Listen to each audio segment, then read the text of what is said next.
It is Tristan with Nerdut's Newsstand, and we are going to be talking about the best of the week, an honorable mention or two, and the worst of the week. Yes, there was one book that I tried to like. No, I really didn't. I'm not even going to lie this time. I didn't even try to make it through because it was based off of a CW show. So we're going to go into all of that, but I apologize ahead of time for the super lazy editing. I am tired, and it is going to be a Johnny Depp-filled week. I will have that pinned in, or the live stream pinned in the comment below. If you're interested in watching day one, it will be up tomorrow. But like I said, apologies ahead of time. Let's talk about these books. Now, the best book of this week.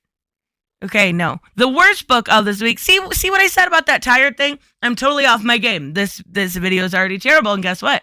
Again, not editing. The worst book of the week was Earth Prime Batwoman #1. It was by Natalie Abrams and Kelly Layson, and the art was fine. It was by Clayton Henry. There was nothing wrong with the art. I just don't have any interest in the story. It should be a show that I want to watch, but I honestly don't. So I'm not going to read the book, right? I very seriously doubt these Earth Prime books are going to sell that well, though I will check out, not going to lie, I'm going to check out the Stargirl one. There's a couple of them, but this is taking a niche market and making it even nicher. So I am curious to see the sales on these things eventually. So let's talk about the good, because I'm not going to go on about the bad. It's just not in my wheelhouse for today. Honorable mention, Alice Ever After #1 by Dan Panosian, and he did script and part of the art, and then the rest of the art was filled in by Giorgio Splatella. Great book. If you love drugs. No, I'm just kidding. If you love Alice in Wonderland, it was a fun spin on it, and I love Alice in Wonderland. It's such a cool story, and it originally was all about drugs. So they kind of take that concept and amp it up a little bit, and I really enjoyed it. The art on it was so good. Great story. Another audible mention I have, and it would have made my top of the week, but I feel like it's kind of undeserved because it is a reprint. Right, so I have Flashpoint Batman Night of Vengeance by Brian Azzarello and Eduardo Riso.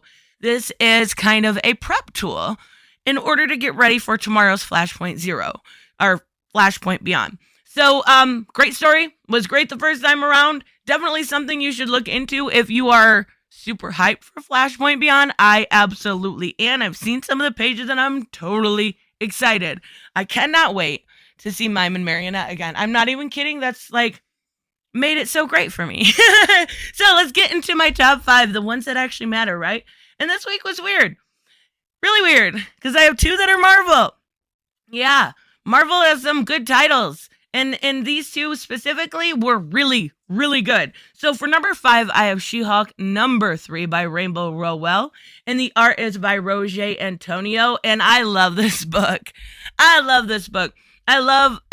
though I didn't know too much about the Jag Arts previous to this, I love him. I love their relationship, or lack thereof, kind of hinting at it. I love the way that they go about the whole storytelling and having Jennifer be this amazing friend, this amazing fighter, and this amazing woman in general. Really, really solid. All 3 issues have been very, very good. And I definitely, if you're a She-Hulk fan and you want a great She-Hulk story, yeah, this is it. This is absolutely it. So for number 4, I have Batman #122 by Joshua Williamson and art by Howard Porter. I love Howard Porter's art. It's so good. It's very stylized, but it's so good. Joshua Williamson is doing a great job on this Shadow War storyline. It is my favorite of the little mini events thus far. I am enjoying it, and honestly, I'm not gonna lie, this whole thing was great. The end sealed it for me. A lot of people love Selina and Batman together. And I'm like, nah, come on now. He's got to be a little bit more edgy, right? We get a Talia kiss. I fucking love it. So cute. That's just convince me down below why they're not meant to be together, but they totally are. And yeah, also while you're down there, you could subscribe. That would be cool. Anyways, so for number 3, I have Moon Knight #10 by Jed McKay and art by Alessandro Cappuccino. I say it wrong every single time. I apologize. Beautiful art. The paneling on this book is so good. And then on top of it, you have this amazing story by Jed McKay. And you bring in this character I never knew of before, right? Our DC fan over here, he's kind of similar to Clayman, except for he's wax, right?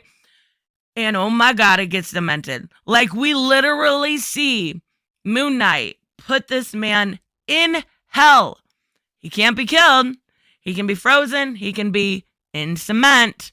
And that's exactly what he does. He tortures this man. Oh man, it's so good. Jed MacKay's Moon Knight, if you're not reading it and you're a Moon Knight fan, you are missing out. It is so well done. It's the best book at Marvel, hands down. I know that I say that every time I talk about this book, but it's so, so good. So for number 2, I have Batman Killing Time number 2. Tom King and David Marquez. The art in this is phenomenal. First off, that's what I want to say. But Tom King, you're doing so good. Please don't. Please don't ruin it. Please. Like, just don't. This story is so dang good. I love the first issue. Blew me away that we got a normal Batman, a normal Selina from Tom King, and this one cemented it. It was fantastic, and we're seeing Selina work with the Riddler. The only thing I don't like, and it's something that Tom King does on a normal basis, is kind of ship Joker and Selina. It's weird, right? It's weird.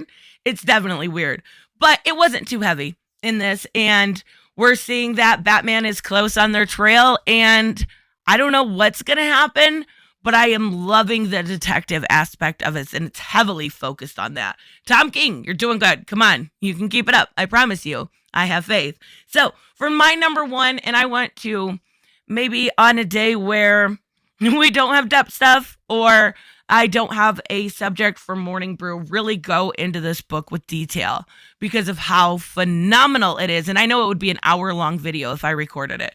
Wonder Woman Historia number 2 by Kelly Sue DeConnick and Jean Ha. Now, first off, I will say that the art was a bit of a step down from Phil Jimenez at first, and I imagine on trade it will be very jarring. But then you get used to Jean Ha's art. And Jean Ha is extremely talented, but even if you didn't like that story, you got to admit that issue number 1 was absolutely a work of beautiful art. Jean Ha was great, a little jarring, got used to it. And then we continue this story following Hippolyta and everything she stands for and how she is such an advocate for these women that are oppressed and displaced by these terrible men.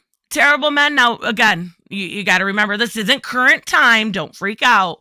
But the idea that they're creating all these tribes and we've got beautiful maps. We've got Kelly Sue DeConnick killing it with this script. And I mean, there are examples in the back. If you turn all the way to the back of the book, there's some extra pages in there. And you've got the way she describes things to Jean Ha. And it's so, I mean, I can't say enough good about this book. I would love to go panel by panel and go through all of this with you. But what I want you to do first is actually give it a chance. This is going to be the Wonder Woman version of Harleen by Steven Stachek. This will be a quintessential must read for Wonder Woman fans. For people that love the history of the Amazons and the way that they were formed. I cannot say enough good. I absolutely love this book. So let me know, of course, what you guys' top books of the week are, and I will see you in the next one. Bye-bye.